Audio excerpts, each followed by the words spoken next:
दोस्तों नमस्कार, कैसे हैं आप सभी लोग। मुझे उम्मीद है कि आप लोग अच्छे होंगे। तो देखिए हमने स्टार्ट किया है इकोनॉमिक्स का चैप्टर नंबर 8 और इसमें ना हमारा दोस्तों फर्स्ट लेक्चर ऑलरेडी कंप्लीट हो चुका है।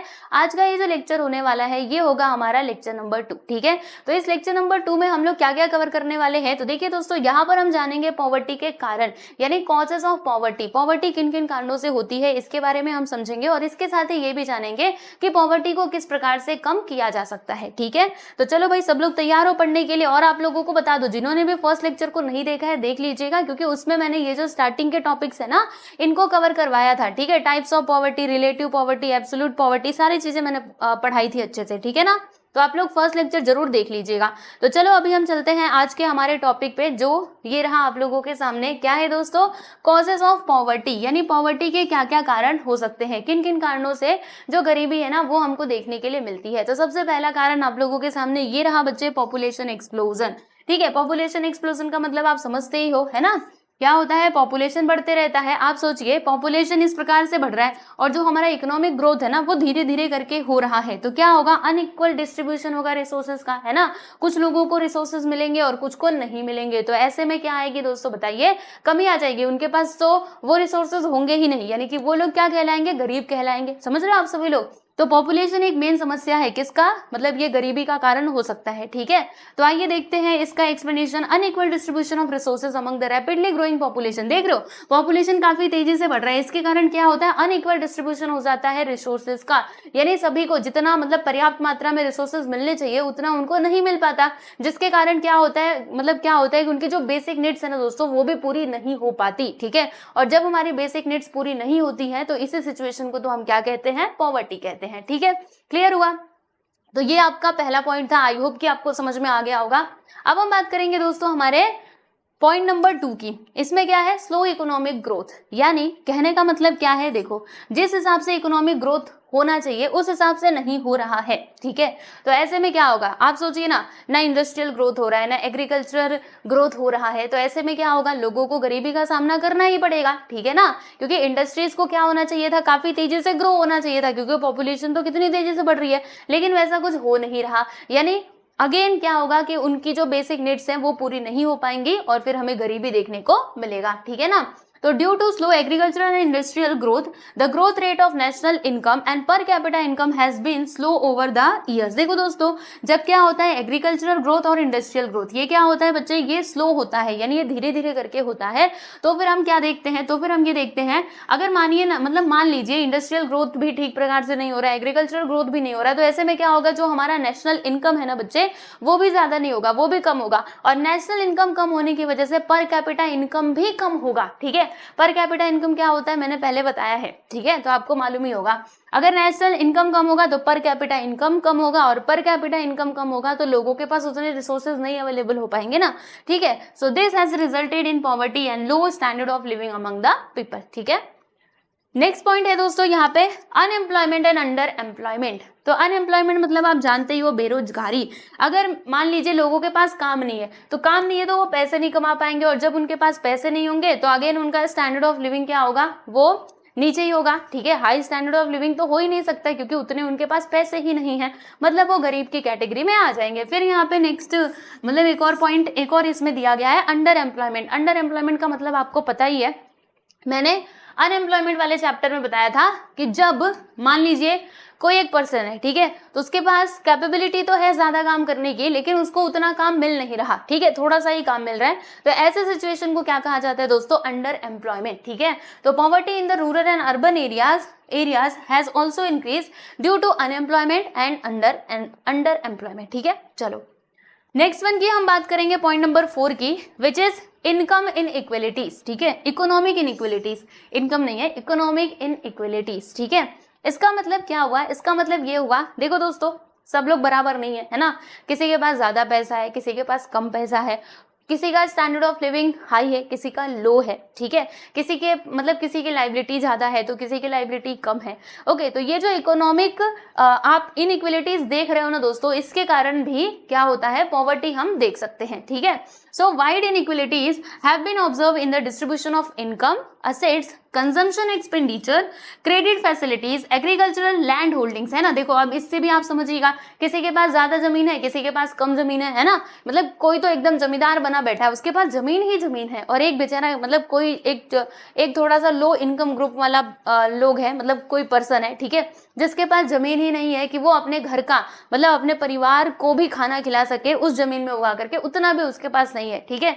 तो ये जो होता है ना दोस्तों, इनइक्वालिटीज, इकोनॉमिक इनइक्वालिटीज, ठीक है, तो ये भी एक कारण हो सकता है गरीबी का। So this has led to a high incidence of poverty. Okay, clear हुआ। नेक्स्ट देखेंगे इनएसेसिबिलिटी टू इंफ्रास्ट्रक्चरल फैसिलिटीज। अब दोस्तों इंफ्रास्ट्रक्चर फैसिलिटीज क्या होती है, जैसे एनर्जी हो गया, फिर यहाँ पे ट्रांसपोर्ट सिस्टम हो गया, कम्युनिकेशन हो गया, राइट। तो अब सुनो, यहाँ पे इनएसेसिबिलिटी कैसे होती है तो समझेंगे जरा। आप मान लीजिए कि कोई गरीब इंसान है, ठीक है, अब गरीब इंसान है तो जैसे उसका जो परचेजिंग पावर होगा ना वो भी कम होगा, क्योंकि उसका उतना इनकम हो नहीं रहा, ठीक है। तो क्या होगा, जो भी इंफ्रास्ट्रक्चर फैसिलिटीज है उनको वो मतलब उसका लाभ वो नहीं ले पाएगा, क्योंकि जब उसके पास उतने पैसे रहेंगे तभी तो वो पैसा देगा और उसका फायदा उठा पाएगा। समझ रहे हो कि नहीं। तो ये भी एक कारण हो सकता है। देखो यहाँ पे दिया ना कि due to lack of purchasing power, यानी उतनी उसकी परचेजिंग पावर नहीं है, ठीक है, जिससे कि वो इंफ्रास्ट्रक्चर फैसिलिटीज को क्या कर सके, एंजॉय कर सके, यानी उस तक पहुंच सके, ठीक है। इंफ्रास्ट्रक्चर फैसिलिटीज जैसे कि एनर्जी हो गया, फिर यहाँ पे ट्रांसपोर्ट सिस्टम हो गया, okay, communication, health and education are inaccessible to the poor, ठीक है। एक गरीब के लिए क्या होता है, ये जो इंफ्रास्ट्रक्चर फैसिलिटीज होती है ना, ठीक है, वहां तक वो पहुंच ही नहीं पाता, क्योंकि उसकी परचेसिंग पावर क्या होती है, कम होती है, ठीक है। एंड दिस परपेचुएट्स पॉवर्टी, और इसके कारण क्या होता है, पॉवर्टी हमें देखने के लिए मिलती है, ठीक है। इसका मतलब क्या होगा, परपेचुएट्स का मतलब आज मैं आपको बता देती हूँ, ठीक है। मीनिंग भी देखते हुए चलतो, मतलब मीनिंग भी देखते हुए चलो, क्योंकि काम आ सकता है आपके आगे, ठीक है। तो to cause something to continue for a long time, यानी कि क्या दिया यहाँ पे, देखो, to cause something to continue for a long time, यानी जो ज्यादा समय तक चले, ठीक है। चलो, मतलब गरीबी ऐसी कि जो बस चलते रहे, ठीक है। नेक्स्ट पॉइंट की हम बात करेंगे दोस्तों, विच इज इन्फ्लेशन। तो इन्फ्लेशन तो आपको पता ही है भैया क्या होता है, महंगाई, ठीक है। इन्फ्लेशन यानी कि महंगाई। आप सोचिए महंगाई बढ़ते जा रही है, लेकिन अब ऐसे सिचुएशन में वो जो बेचारा गरीब इंसान है वो क्या करेगा। आप सोचिए कि उसका उतना इनकम हो नहीं रहा, लेकिन महंगाई तो भाई बढ़ते जा रही है, तो ऐसे में क्या होगा, वो तो और गरीब ही रह जाएगा, ठीक है। उसकी जो बेसिक नीड्स है वो भी पूरी नहीं हो पाएंगी। समझ रहे हो आप सभी लोग। तो वही है कि इन्फ्लेशन का मतलब क्या होता है, आप सभी को पता है कि it refers to a continuous rise in the price level of essential commodities, यानी जो इसेंशियल कमोडिटीज होती है, हमारी जो जरूरत वाली चीजें होती है, जब उनका प्राइस में क्या होता है, कंटिन्यूअसली हमें राइज देखने के लिए मिलता है, ठीक है। तो इसी को हम क्या कहते हैं, इन्फ्लेशन। स्पेशली किसमें, फूड आइटम्स में, ठीक है। जो हमारे फूड आइटम्स है उसमें हमें क्या देखने के लिए मिल रहा है, यानी उनके जो प्राइस है वो बढ़ते जा रहे हैं। तो आप इस सिचुएशन को क्या कहोगे दोस्तों, इन्फ्लेशन कहोगे, ठीक है। अब आप बताओ कि जब महंगाई बढ़ेगी तो क्या होगा, लोग क्या करेंगे। सोचिए, देखो, growing demand for food and its insufficient supply cause the prices to rise tremendously। इसका मतलब क्या होगा, देखो, जैसे अभी मैंने आपको बताया महंगाई के बारे में, इन्फ्लेशन के बारे में, तो ये महंगाई कैसे होती है, मतलब क्या होता है कि महंगाई आ जाती है, फिर वो महंगाई खत्म भी हो जाती है। तो बच्चे इसका कारण है, देखो, जब मांगने वाले मतलब लोग डिमांड करने वाले ज्यादा रहेंगे और सप्लाई कम होगी। आप सोचिए कि मेरे पास बस ये मार्कर मतलब एक ही है, ठीक है, ये पेन मेरे पास एक है, लेकिन इसको लेने वाले कितने लोग हैं, 20 लोग ऐसे सामने खड़े हुए और कहते हैं कि मुझे दे दो, ठीक है। तब मैं क्या करूंगी, अब मेरी मर्जी है कि मैं चाहे इसका प्राइस बढ़ा कर के भी इसको बेच सकती हूँ, क्योंकि मुझे पता है इतने सारे लोग में से कोई ना कोई तो इसको लेगा ही, ठीक है। तो जब डिमांड ज्यादा होती है और सप्लाई कम होती है, देखो मार्कर यानी कि ये जो पेन है वो बस एक ही है, लेकिन इसको लेने वाले कितने लोग हैं, 20 लोग हैं। यानी यहाँ पर क्या होगा दोस्तों, यहाँ पे महंगाई हमको देखने के लिए मिलेगी। समझ रहे हो, यानी सिंपल सी बात ध्यान रखिएगा, महंगाई कब होती है, जब हमारा डिमांड जो है ना बच्चे वो ज्यादा होता है और सप्लाई क्या होता है दोस्तों, कम होता है, ठीक है। मतलब पीछे से सामान तो कम आ रहा है लेकिन लेने वाले काफी ज्यादा लोग हैं, तो ऐसे में महंगाई आप देख सकते हो, ठीक है। So this results in low purchasing power making the poor still poorer, यानी जो गरीब है बेचारा, ठीक है, अब ये महंगाई तो बढ़ रही है, इसका दाम बढ़ रहा है, लेकिन अब जो गरीब है वो उसको कैसे खरीद पाएगा, क्योंकि उसकी उतनी परचेसिंग पावर नहीं है, खरीदने की क्षमता नहीं है। समझ रहे हो। So food crisis has led to malnutrition, hunger and starvation among the people, यानी जब फूड क्राइसिस होता है, जब खाने की कमी होती है, तो इसके कारण बहुत सारी परेशानियां आती हैं, जैसे कि माल न्यूट्रिशन का मतलब आपको पता है ना, मेल न्यूट्रिशन या फिर इसको माल न्यूट्रिशन कह दिया जाता है, यानी कि कुपोषण। जब आपको प्रॉपर न्यूट्रिशन नहीं मिलता है, ठीक है, आप मतलब उतना फूड कंज्यूम नहीं कर पाते हो जितने आपको जरूरत है, तो फिर ऐसे सिचुएशन को हम क्या कहते हैं दोस्तों, माल न्यूट्रिशन कहते हैं, ठीक है। हंगर यानी आपको पता ही है, फिर स्टारवेशन यानी कि भूखमरी, ओके, ये आ जाती है लोगों में, किसके कारण आती है बच्चे, तो फूड क्राइसिस के कारण, ठीक है। तो इन्फ्लेशन भी आपको समझ में आ गया। चलो आगे बढ़ते हैं, है ना। इन्फ्लेशन की वजह से जो बेचारे गरीब है वो और गरीब, मतलब गरीब के गरीब रह ही जाते हैं, ठीक है। चलो नेक्स्ट की हम बात करेंगे दोस्तों, वो है हमारा रीजनल इम्बैलेंस। तो रीजनल इम्बैलेंस का मतलब क्या होता है, चलो मैं आपको ना इसको एग्जांपल्स की मदद से एक्सप्लेन करती हूँ। जैसे मान लीजिए यहाँ पर देखो, हम एक स्टेट का एग्जांपल ले लेते हैं बिहार, और दूसरा मैंने ले लिया मान लीजिए महाराष्ट्र, मुंबई, ठीक है। तो अगर आप इन दोनों को कंपेयर करोगे ना दोस्तों, तो आपको समझ में आएगा कि यहाँ पे ज्यादा फैसिलिटीज अवेलेबल होती हैं as compare to this state, ठीक है, क्योंकि यहाँ पे इंडस्ट्रीज ज्यादा है, बराबर, मतलब यहाँ पे बहुत सारी चीजें जो है वो एक्स्ट्रा हैं जो यहाँ पर नहीं है, ओके। तो इसी को क्या कहा जाता है दोस्तों, रीजनल इम्बैलेंस कहा जाता है। जैसे यहाँ की सड़कें कैसी होंगी, सड़कें टूटे फूटे होंगे, और यहाँ की सड़कें बहुत अच्छी होंगी, ठीक है। एनर्जी के मामले में भी ये काफी ज्यादा आगे है एज कंपेयर टू दिस, ठीक है। तो इसी चीज को क्या कहा जाता है दोस्तों, रीजनल इम्बैलेंस कहा जाता है, ओके। चलो अब आ जाओ जरा समझते हैं इसको कि इसके एक्सप्लेनेशन में क्या दिया गया है कि regional imbalance is also one of the causes of poverty, यानी रीजनल इम्बैलेंस भी क्या हो सकता है, पॉवर्टी का एक कारण हो सकता है, ठीक है। जैसे यहाँ पे कुछ स्टेट्स के नाम दिए गए हैं, उड़ीसा हो गया, बिहार, फिर Madhya Pradesh, Chhattisgarh, Jharkhand, Sikkim, Arunachal Pradesh, Assam etcetera lag behind in terms of economic development and therefore have a high poverty ratio. यानी ये जो सारे स्टेट्स के मैंने आपको नाम बताए, यहाँ पर क्या है दोस्तों, यहाँ पर ये है कि जो इकोनॉमिक डेवलपमेंट है ना, वो इसमें अभी भी क्या है, पीछे है, ठीक है। दूसरे स्टेट से कंपेरिजन करोगे जो थोड़े आगे हैं इकोनॉमिक डेवलपमेंट के मामले में, तो आपको समझ आएगा कि ये पीछे है, ठीक है। और ये पीछे होने की वजह से क्या हो रहा है कि यहाँ पर जो पॉवर्टी रेशियो है ना दोस्तों, वो भी यहाँ पे हाई होता है, ओके। तो रीजनल इम्बैलेंस भी किसका कारण हो सकता है, पॉवर्टी का कारण हो सकता है, ध्यान रखिएगा, ओके। चलिए आगे बढ़ते हैं, नेक्स्ट वन की हम बात करेंगे दोस्तों, क्या है, विशियस सर्कल ऑफ पॉवर्टी। अब ये क्या है, तो यहाँ पे ये सर्कल दिया गया था किसके द्वारा, प्रोफेसर, देखो प्रोफेसर रैगनर नरकसे के द्वारा ये जो ये सर्कल है वो दिया गया था। अब ये सर्कल है क्या, देखो दोस्तों ये क्या कहते हैं, मैं आपको बताती हूँ। विशियस का मतलब क्या होता है, कोई चीज बुरी होती है ना तो उसको हम विशियस कहते हैं, ठीक है। और सर्कल ऑफ पॉवर्टी, पॉवर्टी का पूरा सर्कल होता है। सर्कल आप लोगों ने देखा है, जैसे मैंने यहाँ पे सर्कल बनाया, ठीक है। तो सर्कल का मतलब क्या, ये ऐसे कंटिन्यू ही रहेगा, आपको समझ ही नहीं आएगा कहाँ से शुरू कहाँ पे खत्म, ठीक है। जहां से शुरू, यहाँ से शुरू हुआ ना, तो यहाँ पे आकर के ही, मतलब यहाँ से फिर ये आगे आएगा, ऐसे करके ये चलता रहेगा। तो इसी को क्या कहा जाता है दोस्तों, सर्कल कहा जाता है, आप सभी को पता है, ठीक है। तो अब विशियस सर्कल ऑफ पॉवर्टी, ये क्या होता है, पॉवर्टी में भी कोई सर्कल होता है क्या, तो जी हाँ बिल्कुल होता है। देखो ये क्या कहते हैं, तो देखो मैं आपको बताती हूँ, यहाँ पे हो क्या रहा है, आप इस सर्कल को देखिएगा दोस्तों, ठीक है। ये डायग्राम याद रखो, एग्जाम में आए ना तो आप इसको बहुत अच्छे से एक्सप्लेन कर सकते हो। देखो मान लेते हैं कि शुरू कहाँ से हो रहा है, यहाँ से शुरू हो रहा है, लो नेशनल इनकम, ठीक है। तो अब देखो दोस्तों, अगर हमारे नेशन का इनकम क्या रहेगा, कम रहेगा, लो रहेगा, तो इसका परिणाम क्या होगा बताओ, इसका इफेक्ट हमारे ऊपर क्या पड़ेगा, तो जो हमारा पर कैपिटा इनकम है ना वो भी कम होगा। देखो नेशनल इनकम कम होने की वजह से पर कैपिटा इनकम भी कम होगा। अब अगर पर कैपिटा इनकम होगा, मतलब पर कैपिटा इनकम कम होगा, तो फिर सेविंग्स भी हम ज्यादा नहीं कर पाएंगे, लो सेविंग्स होगी, उसके बाद कैपिटल फॉर्मेशन भी कम ही होगा, और इसी के साथ ही ज्यादा इन्वेस्टमेंट भी हम नहीं कर पाएंगे। फिर जब ज्यादा आप इन्वेस्टमेंट नहीं करोगे तो ज्यादा प्रोडक्शन नहीं होगा, लो प्रोडक्शन, और जब लो प्रोडक्शन होगा तो लेस एम्प्लॉयमेंट, ठीक है। और लेस एम्प्लॉयमेंट होने की वजह से क्या होगा, अगेन जो हमारा नेशनल इनकम है दोस्तों वो लो होगा,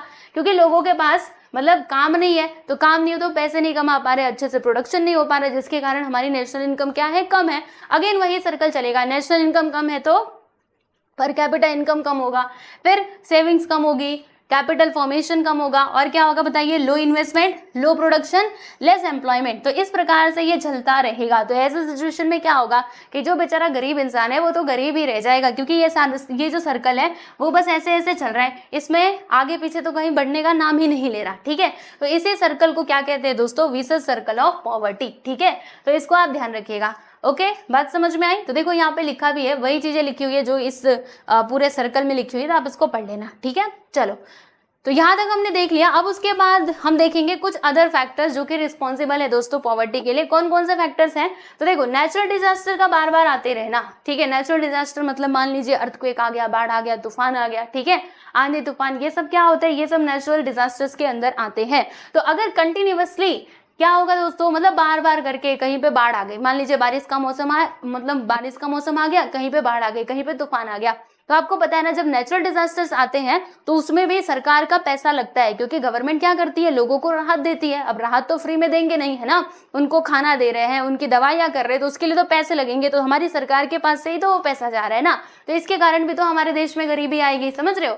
तो क्या होता है, नेचुरल डिजास्टर होने के कारण गरीबी देखते हैं। और क्या, caste, religious, racial and gender discrimination, यानी ये जो भेदभाव होता है ना, कास्ट के बेसिस पे, रिलीजियस के बेसिस पे, ठीक है, जेंडर, है ना, तुम लड़का हो लड़की हो, तो इस बेसिस पे जो ये डिस्क्रिमिनेशन होता है, this is also responsible for poverty, ठीक है। जैसे मान लीजिए कि हम मान रहे हैं कि कोई पिछड़ी जाति का है, ठीक है, तो वहां पे जैसे अभी ये गांव में ज्यादातर करके भेदभाव, अभी के टाइम पे अगर आप देखोगे तो ये ज्यादा डिस्क्रिमिनेशन हम नहीं देखते, लेकिन आज भी अगर आप गांव में जाओगे ना तो वहां पे छोटी जाति, नीची जाति ऐसे करके होता है, ठीक है। तो ये भी एक कारण हो सकता है। एडमिनिस्ट्रेटिव इनएफिशिएंसी एंड करप्शन, यानी जो लोग बैठे हुए हैं पावर में, ठीक है, मान लीजिए जो ऑफिसर्स हैं, ऑफिस में बैठे हुए हैं, वो लोग अगर क्या करते हैं, मतलब ठीक प्रकार से अपना काम नहीं कर रहे हैं, जितना उनको करना चाहिए उतने मतलब एफिशिएंसी के साथ काम न कर रहे हो, और करप्शन हो, ठीक है, तो इसके कारण भी तो गरीबी आएगी, समझ रहे हैं आप सभी लोग। फिर यहाँ पे leakages in the public distribution system, यानी जो पब्लिक डिस्ट्रीब्यूशन सिस्टम है उसमें लीकेज का होना, ठीक है। लीकेज का होना मतलब क्या, आप बोलेंगे लीकेज तो हमारे छत में होता है, हमारी जो मोटर की पाइप होती है उसमें होता है। अब इसमें कैसे आ गया, ये पब्लिक डिस्ट्रीब्यूशन सिस्टम में लीकेज कैसे आ गया? देखो मैं आपको बताती हूँ। पब्लिक डिस्ट्रीब्यूशन सिस्टम का मतलब क्या होता है, जैसे मान लीजिए सरकार जो है वो गरीबों के लिए कुछ योजना लेकर के आई कि हम लोग क्या करेंगे, हर महीने गरीबों को कितना पैसा देंगे, उन्होंने मतलब कुछ अमाउंट जो है वो अनाउंस कर दिया कि हम इतना पैसा गरीबों को देने वाले हैं हर महीने, ठीक है। अब क्या हुआ, अब बीच में कुछ करप्टेड लोग बैठे हुए हैं जिन्होंने सोचा, मतलब सरकार उधर से भेज रही है, मान लेते हैं कि सरकार उधर से भेज रही है कितना, 5 रुपया, ठीक है, लेकिन जो बीच में अब बैठे हुए ऑफिसर्स है, जो भी करप्टेड पीपल है, वो क्या कर रहे हैं, वो अपना अपना इधर से जो क्या कहते हैं, जो भी रिश्वत है वो इधर से मतलब निकालते जा रहे हैं, यानी कि उन्होंने अपने जेब में कुछ डाल लिया। सरकार ने तो दिया कि भैया 5 रुपए पहुंचा देना, लेकिन बीच में जो लोग बैठे हुए उन्होंने अपना अपना हिस्सा निकालते निकालते फाइनली जो एक गरीब इंसान है उसके पास कितना पहुंचता है जानते हैं आप सभी लोग?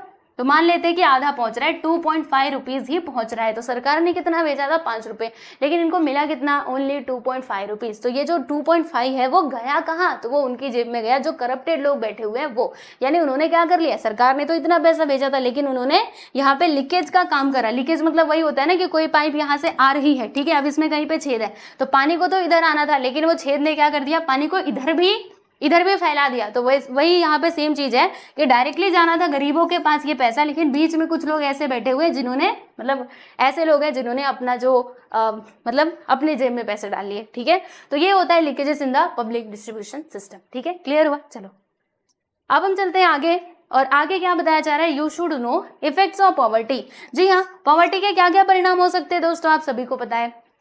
हमारा इकोनॉमिक ग्रोथ ठीक प्रकार से नहीं होगा, है ना, poverty retards the economic growth. और क्या होगा दोस्तों, और जो हमारा नेशनल इनकम है वो लो होगा, यानी नेशनल इनकम हमारा ज्यादा नहीं होगा, जिसका परिणाम ये होगा कि पर कैपिटा इनकम भी कम होगा, ठीक है। और भी बहुत सारी चीजें हैं दोस्तों। क्या होगा, लो स्टैंडर्ड ऑफ लिविंग, लोगों का जो स्टैंडर्ड ऑफ लिविंग है वो लो रहेगा, कम सेविंग हम कर पाएंगे, इन्वेस्टमेंट भी कम होगा, फिर इसका रिजल्ट क्या होगा कि कैपिटल फॉर्मेशन भी लो ही होगा, ठीक है दोस्तों। और क्या हो सकता है, तो it leads to concentration of economic power and unequal opportunity, सबको बराबर के जो अवसर हैं वो नहीं मिल पाएंगे, ठीक है। और क्या होगा दोस्तों, और रिच और पुअर के बीच में कॉन्फ्लिक्ट्स होंगे, ठीक है। एंटी सोशल और जो एंटी नेशनल एक्टिविटीज हैं उनको भी बढ़ावा मिलेगा, क्योंकि जब इंसान गरीब होता है ना और उसको पैसों की जरूरत होती है तो फिर वो कोई भी काम करने के लिए तैयार हो जाता है। फिर वही होगा कि वो कोई भी काम करेगा, गैर कानूनी काम करेगा, ताकि उसको कहीं से भी पैसे मिले। तो ये जो सारी एक्टिविटीज है, एंटी नेशनल और एंटी सोशल एक्टिविटीज, वो इस सिचुएशन में बढ़ सकती है, ठीक है। और क्या होगा, और ये भी हो सकता है कि देखो, increase in subsidize have increase government government expenditure on welfare programs resulting in misallocation of resources, यानी इसका मतलब क्या है, देखो जब गरीबी होगी तो सरकार भी इसके लिए प्रयास करती है कि कैसे गरीबी को दूर किया जाए, लोगों को वो क्या करते हैं, सहायता प्रदान करते हैं। तो सहायता जब देते हैं तो फ्री में तो ये होता नहीं है, उनको मतलब खर्चा भी तो होता है सरकार का, ठीक है, सरकार की जेब में से आ रहा है तो खर्चा होगा, तो जब ये खर्चा होता है तो वो रिसोर्सेज को लगना चाहिए था कहीं और, लेकिन पॉवर्टी के कारण वो जो रिसोर्सेज अवेलेबल है वो इसमें ही लगते जा रहा है। तो ये भी चीज हमें देखने के लिए मिल सकती है, ठीक है दोस्तों। तो ये है कुछ इफेक्ट्स ऑफ पॉवर्टी जो आप लोग को पता होना चाहिए था, मैंने बता दिया, ठीक है। तो यहाँ पर फाइनली जो कॉजेज ऑफ पॉवर्टी है ना बच्चों, ये होता है कंप्लीट, ठीक है। पॉवर्टी के क्या क्या कारण हो सकते हैं मैंने आपको सारी चीजें एक्सप्लेन कर दी है। तो क्या करोगे, एग्जाम में लिखना है तो क्या करेंगे, क्या हम पूरा रट्टू तोता के जैसा रट्टा मारे, नहीं, ऐसे मत करना। ये जो पॉइंट्स है ना उनको आप ठीक ठीक याद कर लेना, जैसे population explosion, slow economic growth, ठीक है। फिर इसके अंदर का जो है ना वो आपको खुद से सोच के अपने दिमाग से लिखना है, ठीक है। बस आप पॉइंट्स को याद करो और जो मैंने बताया ना उसको समझो और फिर एग्जाम में लिखना, ओके। चलो अब यहाँ पे हम थोड़ा आगे चलते हैं और नेक्स्ट हमें क्या पढ़ना है दोस्तों, नेक्स्ट हमें पढ़ना है general measures to eradicate poverty, यानी पॉवर्टी को दूर करने के लिए कौन कौन से उपाय किए जा सकते हैं, ये हम देखेंगे, पक्का देखेंगे। लेकिन यहाँ पे ना एक इंपॉर्टेंट चीज दी गई है जो मैं आप लोगों के साथ डिस्कस करना चाहती हूँ, यू शुड नो में। यहाँ पे बहुत ज्यादा डिटेल में तो दिया नहीं है ये इसके बारे में, लेकिन आपको मैं बताना चाहती हूँ, ठीक है।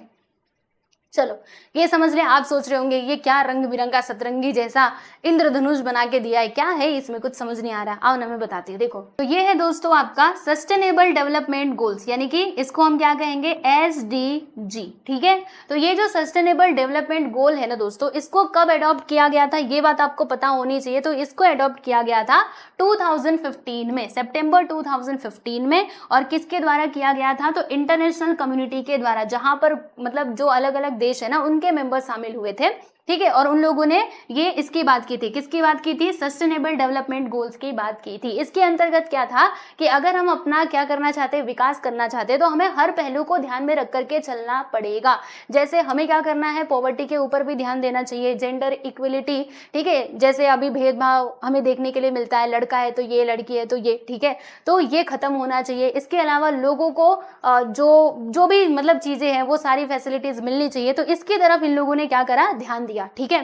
तो इसमें कौन कौन सी चीजें शामिल थी आइए मैं आपको बताती हूँ। तो देखो दोस्तों यहाँ पे टोटल कितने मतलब टोटल कितने SDG है, तो 17 SDG है, ठीक है, विच है 169 टारगेट, मतलब ये इतने टारगेट रखे गए हैं कि इसको हमें क्या करना है, मतलब लगभग अगर देखा जाए तो 2030 तक इसको अचीव करने का टारगेट रखा गया है, ठीक है, कुछ, ओके। चलो अब मैं आपको बताती हूँ सस्टेनेबल डेवलपमेंट गोल्स, ठीक है। तो इसमें क्या क्या शामिल है, तो देखो दोस्तों ये स्टार्ट कहाँ से होगा जानते हैं आप सभी लोग, यहाँ से स्टार्ट होगा, ये पहले नंबर का होगा। टोटल 17 मैंने आपको बताया ना, तो यहाँ पे मैंने बोला ना कि आपके टेक्स्ट बुक में ये पूरा डिटेल में नहीं दिया है, ये बस छोटा सा दे दिया गया है, तो मैं आपको उतना ही बता रही हूँ, लेकिन इसके नंबर तो आपको बता ही सकती हूँ। तो देखो दोस्तों ये पहले नंबर पे रखा गया, दिख रहा है ना, पहले नंबर पे किसको रखा गया दोस्तों, नो पॉवर्टी, यानी कि गरीबी क्या होनी चाहिए, नहीं होनी चाहिए, यानी गरीबी को क्या करना है, खत्म करने का प्रयास करना है ना। सबसे बड़ा क्या होता है बच्चे, पैसा होता है। तो पैसा यानी गरीबी हटाने का मतलब क्या है कि सभी के पास पैसा हो, ओके। तो मेन टारगेट यानी सबसे पहला टारगेट तो यही था कि नो पॉवर्टी, ठीक है दोस्तों। दूसरा टारगेट क्या था, अब दोस्तों अगर आपके पास पैसा आएगा तो आप अच्छा खाना पीना खाओगे, तो दूसरा टारगेट इन लोगों ने क्या रखा, नो हंगर, कोई भी भूखा नहीं रहना चाहिए, ठीक है। तीसरा गुड हेल्थ, है ना, बस खाने खाने से तो काम नहीं चलेगा, आपकी हेल्थ भी तो अच्छी होनी चाहिए। फिर चौथे नंबर पे रखा भैया क्वालिटी एजुकेशन, एजुकेशन कैसी मिले, क्वालिटी वाली, ठीक है। रुको मैं इसको थोड़ा बड़ा करती हूँ ताकि आपने इसको देख के समझ पाओ। क्या क्या बताया मैंने आपको, ये पहला था, ये दूसरा था, ये तीसरा था, चौथे नंबर पे क्वालिटी एजुकेशन, फिर पांचवें नंबर पे क्या था बच्चे, पांचवें नंबर पे था हमारा जेंडर इक्वलिटी, भेदभाव नहीं होना चाहिए जेंडर के बेसिस पे, ठीक है। फिर क्लीन वाटर एंड सैनिटेशन, ठीक है, ये 6 नंबर पे था। 7th गोल इन लोगों ने क्या रखा था, क्लीन एनर्जी, एनर्जी कैसे मिलनी चाहिए, क्लीन मिलनी चाहिए। फिर 8वें नंबर पे था बच्चों good jobs and economic growth, यानी लोगों को अच्छी नौकरी मिले, ठीक है, इकोनॉमिक ग्रोथ भी ठीक प्रकार से हो। 9वें नंबर पे इन लोगों ने क्या रखा बच्चे, इनोवेशन एंड इंफ्रास्ट्रक्चर, ठीक है, यानी इनोवेशन करना मतलब नई नई तकनीकें लाना, ये सब कुछ। फिर 10th नंबर पे हमने रखा रिड्यूस इनइक्वलिटीज, यानी जो इनइक्वलिटीज है बच्चा इसको कम करो, ठीक है। एंड सस्टेनेबल क्या है यहाँ पे, सस्टेनेबल सिटीज एंड कम्युनिटीज, यानी जो सिटीज हैं उनको अच्छा बनाओ, ठीक है, ये हमने रखा 11 नंबर पे। 12th पे किसको रखा, रिस्पॉन्सिबल कंजम्पशन, ठीक है, कंजम्पशन भी ठीक प्रकार से होना चाहिए रिस्पॉन्सिबल तरीके से। फिर यहाँ पे 13 नंबर पे आया प्रोटेक्ट द प्लैनेट, है ना, प्लैनेट को प्रोटेक्ट करके रखना है। फिर यहाँ पे 14 नंबर पे आ गया लाइफ बिलो वाटर, यानी जो वाटर के नीचे, वाटर के अंदर जो भी लाइफ है उनको भी तो मतलब सेफ रखना है हम लोगों को, ठीक है। फिर उसके बाद यहाँ पे 15वें नंबर पे आ गया लाइफ ऑन लैंड, ठीक है, लैंड पे जो मतलब लैंड पे जो लाइफ है उनकी तरफ भी ध्यान देना चाहिए, पानी के अंदर जो जीव है उनकी तरफ भी ध्यान दो, जो लैंड पे है उनकी तरफ भी ध्यान दो। और उसके बाद यहाँ पे 16वें नंबर पे आ गया दोस्तों पीस एंड जस्टिस, और लास्ट में 17th नंबर पे आ गया हमारा partnership for the goals, partnerships for the goals, ठीक है। तो ये 17 आपको याद नहीं करने, बस मैंने आपको मतलब आपको जानकारी रहे ये SDG के बारे में, इसीलिए मैंने आपको बताया। बाकी एग्जाम में आई डोंट थिंक कि ये पूछा जाएगा आपसे, ठीक है। लेकिन हाँ, आगे अगर आप इकोनॉमिक्स पढ़ोगे तो वहां पे ये जरूर आ सकता है, ठीक है। चलो भाई, तो ये बातें आपको समझ में आ गई। अब हम चलते हैं हमारे दूसरे टॉपिक पे, general measures to eradicate poverty. Poverty को हम किस किस प्रकार से कम कर सकते हैं। तो देखो दोस्तों, हम ये काम कर सकते हैं भैया, क्या कर सकते हैं, कंट्रोल ऑफ पॉपुलेशन, पॉपुलेशन को कंट्रोल करो, पॉवर्टी को रिड्यूस करो, है ना। जब पॉपुलेशन कम होगी तो लोगों को रोजगार मिलेगा, रोजगार मिलेगा तो भाई वो गरीब नहीं रहेंगे, उनका स्टैंडर्ड ऑफ लिविंग भी हाई होगा, ठीक है। तो फैमिली वेलफेयर, देखो ना, सरकार के द्वारा बहुत सारे प्रयास किए जाते हैं पॉपुलेशन को कम करने के लिए, फैमिली वेलफेयर प्रोग्राम, ठीक है, और भी कई सारे प्रोग्राम लाए जाते हैं। So family welfare program and population policies have been introduced to keep a check over the population growth, ठीक है। नेक्स्ट है यहाँ पे दोस्तों एग्रीकल्चर, ठीक है। अब एग्रीकल्चर कैसे गरीबी हटाने में हमारी मदद करेगा, तो करेगा ना, सुनो ना ध्यान से। देखो, फार्मर जो है वो क्या करते हैं, वो जब उनको मतलब जब रोपाई करने का टाइम आता है, फसल लगाने का टाइम आता है, तो वो लोग क्या करते हैं दोस्तों, वो बैंक से लोन लेते हैं, ठीक है। अब लोन उनको कैसे मिलता है, हाई रेट ऑफ इंटरेस्ट पे मिलता है। तो अगर हम इसी लोन को देखो, जब हाई रेट ऑफ इंटरेस्ट पे लोन मिलता है तो किसान भी एक बार के लिए सोचता है यार मैं लोन लूं कि नहीं, है ना। लोन लिया, फिर अगर फसल अच्छी नहीं हुई तो कैसे चुकाएंगे, काफी ज्यादा टेंशन होती है, तो इसी डर से कई लोग लेते भी नहीं होंगे लोन को, ठीक है। तो अगर हम क्या करें, चीप क्रेडिट फैसिलिटीज उनको प्रोवाइड करें, यानी कम से कम रेट ऑफ इंटरेस्ट में उनको लोन दिया जाए, तो वो क्या होंगे, वो एनकरेज होंगे, लोन लेंगे और फिर अपना जो खेती का काम है वो करेंगे, ठीक है। और इतना ही नहीं, और भी एक चीज किया जाता है सरकार की तरफ से, सुनो ध्यान से।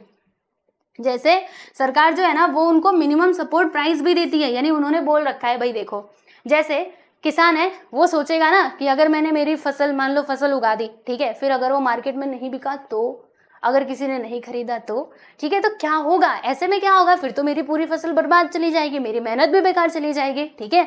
तो अब सरकार ने क्या सोचा कि भाई किसानों को क्या करना चाहिए, एनकरेज करना चाहिए ये खेती करने के लिए। तो उन्होंने बोला, उन्होंने ये सेट कर दिया MSP, जिसको कहा जाता है मिनिमम सपोर्ट प्राइस, यानी सरकार कहती है कि देखो आप टेंशन मत लो, अगर आपका सामान नहीं बिकता है, आप जो भी फसल उगा रहे हो, अगर वो नहीं बिकता है तो हम क्या करेंगे, इतने प्राइस पे, जो भी अलग अलग मतलब ये वो पहले से प्राइस बताते हैं, MSP मिनिमम सपोर्ट प्राइस, ठीक है। तो हम क्या करेंगे, हम आपका जो सामान है वो इतने दाम पे खरीद लेंगे, तो उसकी आप चिंता मत करो, नहीं भी बिका तो आप हमें बेच देना, लेकिन हाँ आप खेती का काम करो, ठीक है। तो ये भी कहीं हद तक तो मदद करेगा ना एग्रीकल्चर को कम करने के लिए। तो ये हो गया। चलो भैया आगे बढ़ते हैं। नेक्स्ट है यहाँ पे दोस्तों रूरल वर्क, ठीक है। So employment opportunities are provided to the poor through construction of rural roads, irrigation projects, rural electrification, etc.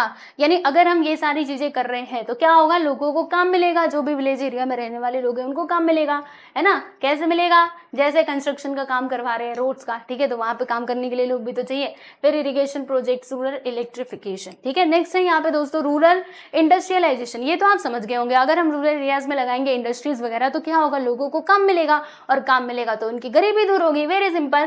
So to promote employment in the rural areas, emphasis has been laid on setting up a small scale and cottage industry, यानी cottage industries को set किया जाए small scale पे, ठीक है। तो इससे भी गरीबी को हटाया जा सकता है। इसके अलावा दोस्तों मिनिमम वेजेस, जी हाँ बिल्कुल सही। देखो मिनिमम वेजेस एक्ट एक है जो कब पास हुआ था 1948 में, ठीक है। तो अब ये क्यों पास किया गया था, वो इसीलिए पास किया गया था कि लोगों के साथ कोई चीट ना करे, उनको काम करा करके, ये नहीं काम करा करके कुछ भी पैसा ना दे, जो उचित दाम होता है वो उनको मिलना चाहिए उस काम का, ठीक है। तो इसलिए ये एक्ट जो है इसको पास किया गया था टू प्रोवाइड, देखो ना, fair wages to agricultural and industrial workers, यानी जो खेती में काम करने वाले लोग हैं या जो भी इंडस्ट्रीज में काम करने वाले लोग हैं उनको फेयर वेजेस मिलना चाहिए। ये नहीं कि आप पूरा दिन काम करा रहे हो और रात में उनको मतलब उनको वेज दे रहे हो खाली बस 100 रुपए।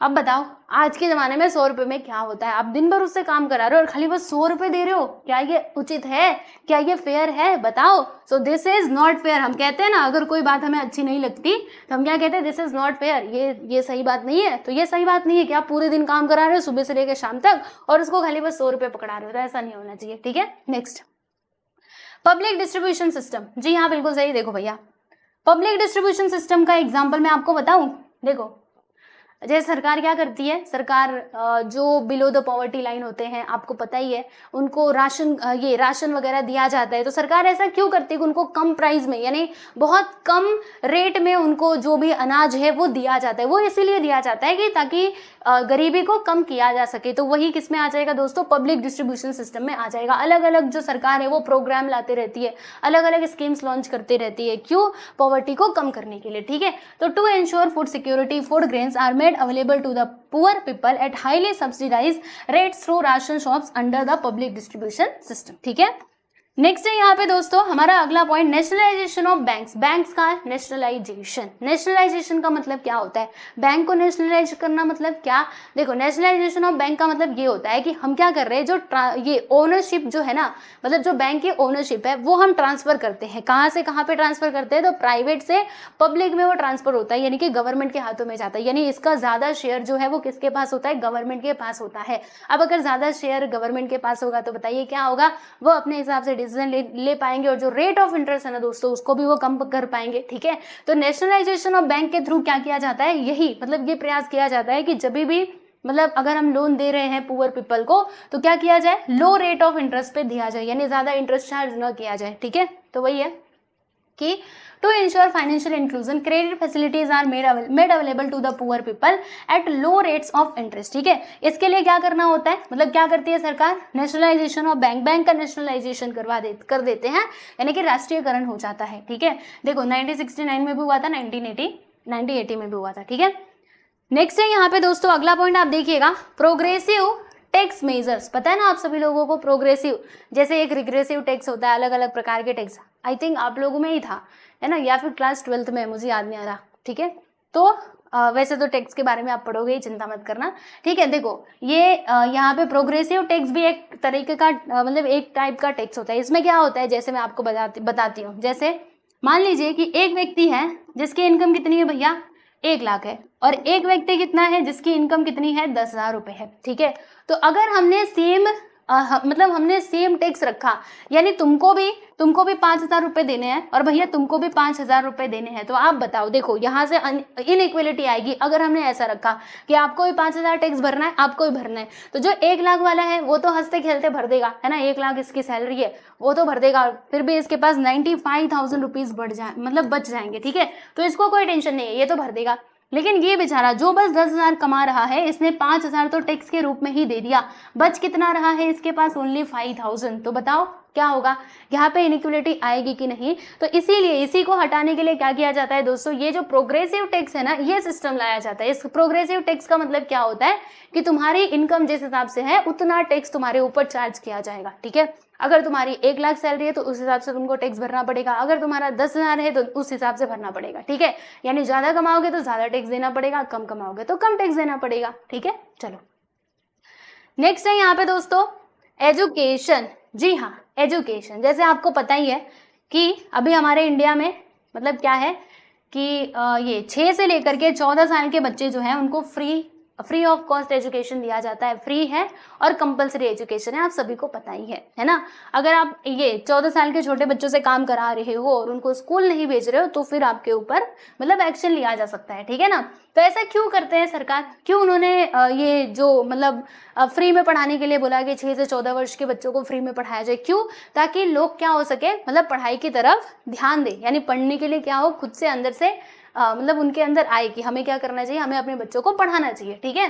तो to increase the enrolment ratio, मतलब एनरोलमेंट रेशियो को इंक्रीज करने के लिए primary education has been made free and compulsory for all, यानी जो प्राइमरी एजुकेशन है ना दोस्तों उसको फ्री कर दिया गया है एंड कंपलसरी भी किया गया है फॉर ऑल। इसलिए तो सरकार क्या करती है बताइए, सरकार सरकारी स्कूल्स खोल के देती है कि नहीं, गांव वगैरह में, ठीक है, और भी जगह पे स्कूल्स खोले जाते हैं, क्यों, ताकि वहाँ के बच्चे भी क्या कर पाए, पढ़ाई कर पाए, ठीक है।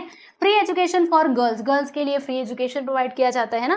फिर मिड डे मील प्रोग्राम, आपको पता ही है क्या होता है, यानी जिसमें खाना दिया जाता है बच्चों को, sanitation, safe drinking water etcetera have also been provided, ठीक है।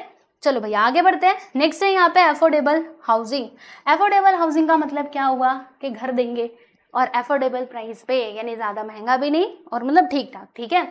So slum rehabilitation programs and affordable housing facilities are provided to the rural and urban poor, यानी जो रूरल और अर्बन एरियाज में रहने वाले गरीब लोग हैं उनको क्या किया जाता है दोस्तों, ये फैसिलिटीज प्रोवाइड की जाती है, स्लम रिहेबिलिटेशन प्रोग्राम मतलब इसके तहत, और अफोर्डेबल हाउसिंग फैसिलिटीज यानी कि उनको मतलब कम प्राइस में जो घर है वो उनको मिले, ठीक है। तो इसके लिए भी सरकार क्या करती है, प्रयास करती है, यानी जो बेघर लोग हैं, ठीक है, जैसे हम कई अलग अलग स्टेट्स में देखते हैं ना, हर सरकार अपनी अपनी तरफ से प्रयास करती है कि हम कुछ पैसा दे रहे हैं, आप कुछ अपना पैसा मिलाओ और अपना घर एक पक्का घर बना लो, ठीक है, ऐसे कहीं पे भी मत रहो, ओके।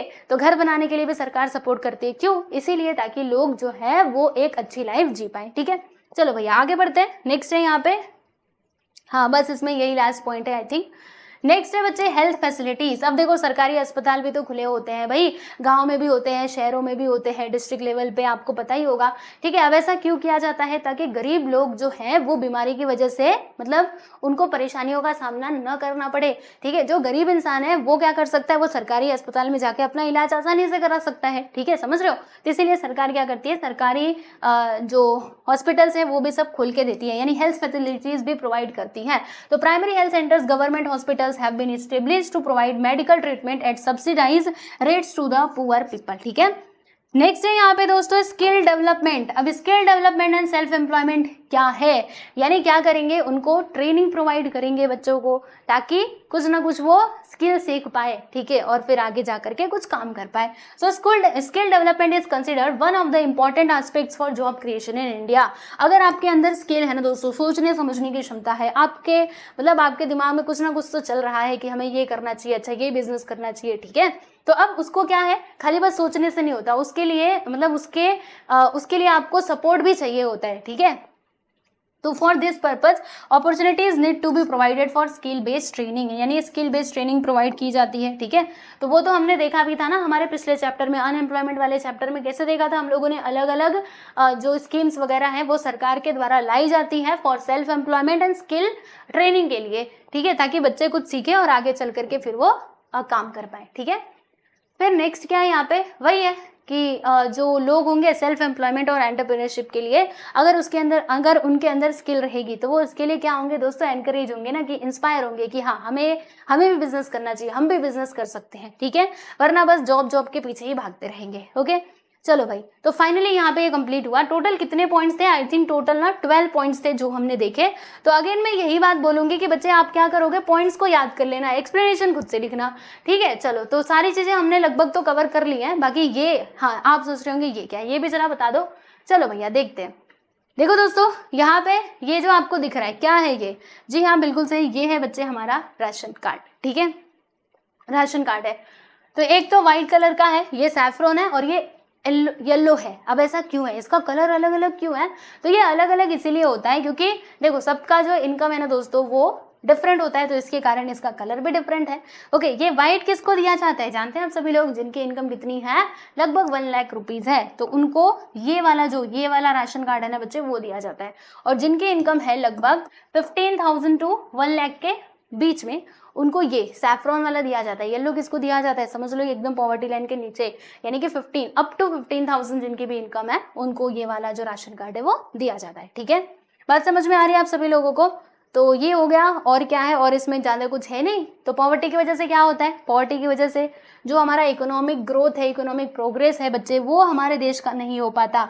इसीलिए क्या करना चाहिए, गवर्नमेंट को एंटी पॉवर्टी प्रोग्राम जो है वो इंट्रोड्यूस करना चाहिए। टाइम टू टाइम उसको मॉनिटर भी करना चाहिए, देखना चाहिए, और जो लीकेजेस और जो बॉटल नेक्स है उनको क्या करना चाहिए, आइडेंटिफाई करके उसके खिलाफ एक्शन भी लेना चाहिए, प्रॉपर इम्प्लीमेंटेशन करना चाहिए। आप बोलेंगे ये सब क्या बोल दिया, हमको समझाने, leakages and bottle next leak, इसका मतलब क्या हुआ, लीकेजेस जो मैंने आपको उधर बताया था, यानी जो भी घुसखोरी चल रही है, जो भी रिश्वत वाला काम चल रहा है, करप्शन वाला, इसको भी मतलब खत्म करने का प्रयास करना चाहिए। ठीक है, ये नहीं कि हमने कोई स्कीम लॉन्च कर दी, ठीक है, अब वो क्या हो रहा है, कैसे हो रहा है, कुछ अता पता है नहीं, बस हमने स्कीम लॉन्च कर दी गरीबों के लिए, गरीबी हटाओ जाओ हो गया, ऐसे नहीं चलेगा। आपको क्या करना पड़ेगा, देखना पड़ेगा कि वो प्रॉपर इंप्लीमेंट हो रहा है कि नहीं, जो आपने सोचा था, जिस हिसाब से प्लान बनाया था, वो हो पा रहा है कि नहीं, तो उसकी तरफ भी ध्यान देना बहुत जरूरी है। ठीक है, चलो यस, तो फाइनली यहाँ पर आपका ये जो चैप्टर नंबर 8 है बच्चे, ये होता है कंप्लीट।